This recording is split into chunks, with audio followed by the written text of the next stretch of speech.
7th grade, my dad had a stroke. I remember we was driving from Compton to Hollywood to my brother's house to play, dominoes. But at the time, I didn't realize it. But my dad drove from Compton to Hollywood. It was like almost like an hour drive in traffic. And the whole time he was driving, he kept swerving to the left. And I'm like, man, I'm asking him, is he all right? He's like, man, I'm cool. When we got out the car, I stood on his left side because he couldn't walk straight. So we get to my brother's house.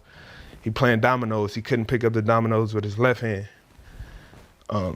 End up playing, we chilled. We make it all the way back to Compton that night. The next morning, my mom come get me from school, told me my dad had a stroke. And so the whole day that I was with him, he didn't make an excuse. He didn't quit. He didn't nothing. He went about the day, went on. That next morning, I was in the hospital. And the first thing he told me when I got to the hospital, when I'm asking him, like, man, you all right? Everything good? He said, yeah, I'm not going to die until you make it.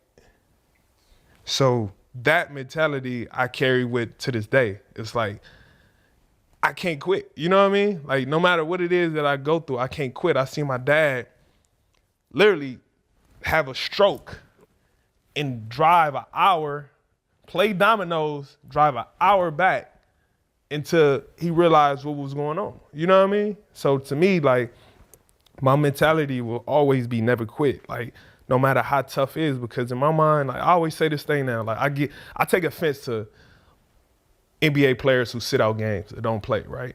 And I always tell people close, if I could walk, I'm gonna play. Like, if nothing's broke, I'm gonna play. You know what I mean? Because one, we don't get many opportunities to play this game. It's gonna be over one day. And I don't want to look back and say, man, I could have played this game. I should have played this game. Yeah, it'd be painful. Yeah, I had nights where I questioned, like, man, how I'm gonna get through the game?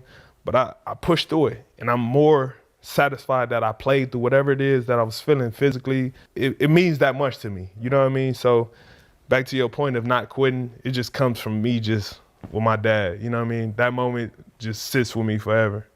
It's been dope chopping it up, bro, man. And I think with all that you've shared with us and the people that's watching, and maybe something you haven't shared, we always ask the guests, what's their biggest pivot?